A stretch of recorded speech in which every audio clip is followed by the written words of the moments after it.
Welcome to Hollywood Bulletin, where we reveal the untold stories behind your favorite stars. And today, we're pulling back the curtain on one of television's most iconic mothers, Harriet Nelson, whose real-life journey was far more daring, heartbreaking, and inspiring than her calm and composed TV persona ever suggested. And trust us, this is one story you don't want to miss. America knew Harriet Nelson as the perfect TV mother, but her life began in the spotlight at just 6 weeks old, performing in dangerous theaters as the daughter of traveling stage actors, and by the time she could talk, she was already commanding attention from audiences, not just as a child novelty, but as a true performer, learning to speak on stage and hold her own with adults. Her early years were a whirlwind of vaudeville acts, relentless touring, and constant rehearsals, while still trying to maintain her studies at St. Agnes Academy, balancing academia and stage lights with incredible discipline for someone so young.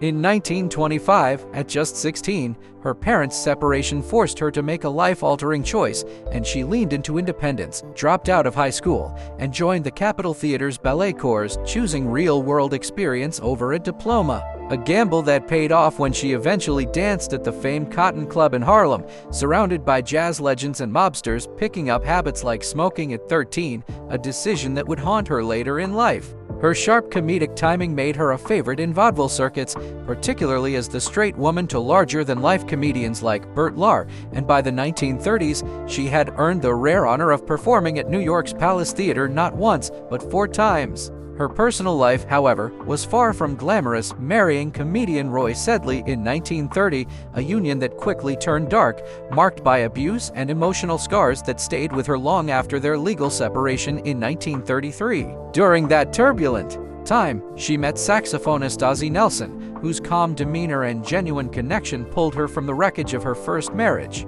And despite societal judgment, their bond blossomed on stage and off, leading her to adopt the name Harriet Hilliard and launch a career as a big band singer, bringing charm, wit, and punchlines to the stage in a way few women dared. By 1933, their chemistry was undeniable, and when they married in 1935, it marked the beginning of a new chapter, one built on trust, partnership, and shared ambition. Harriet's career took off when she signed a contract with Rico Radio Pictures in 1936, landing roles alongside legends like Fred Astaire and Ginger Rogers in Follow the Fleet, and her performance opposite Randolph Scott made her a legitimate movie star, helping her transition from nightclubs to the silver screen with grace and acclaim. Through the 1940s, Harriet became a staple in wartime comedies and musicals, starring in films like Jukebox Jenny, Confessions of Boston Blackie, and Sweetheart of the Campus, her talent and professionalism winning over directors, producers, and audiences alike. But even as her solo career soared,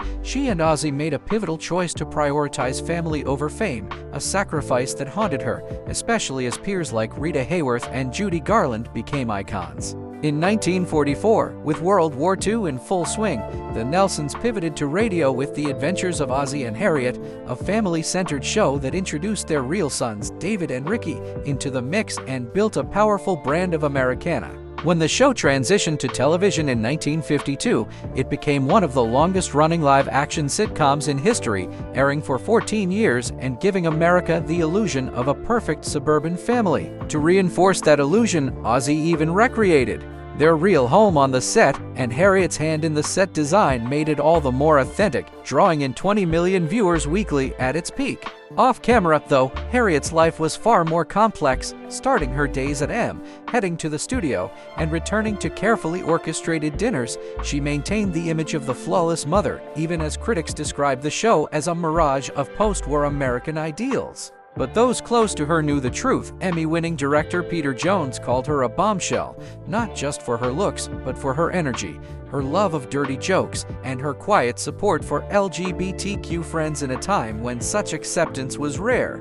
Harriet's warmth extended to those often excluded by society, and though she never broadcast it, her personal values revealed a woman far more modern and open-minded than her TV character ever let on. Behind the idealized scenes of the Nelson family sitcom was a seasoned performer who had endured abuse, heartbreak, and sacrifice, yet never lost her sharp wit or fierce independence. She played the role of America's mom so well because she knew what it meant to survive, to compromise, and to keep going, no matter the cost. Tragedy struck in 1975 when Ozzy passed away from liver cancer, and Harriet, devastated, withdrew from public life. Her spark dimmed and her presence in the entertainment world all but vanished, and then in 1985, she suffered another unthinkable loss when her youngest son Ricky died in a plane crash at just 45 years old. Already reclusive, Harriet retreated further, crushed by grief and left only with memories of the vibrant life she once led, and behind the walls of her Laguna Beach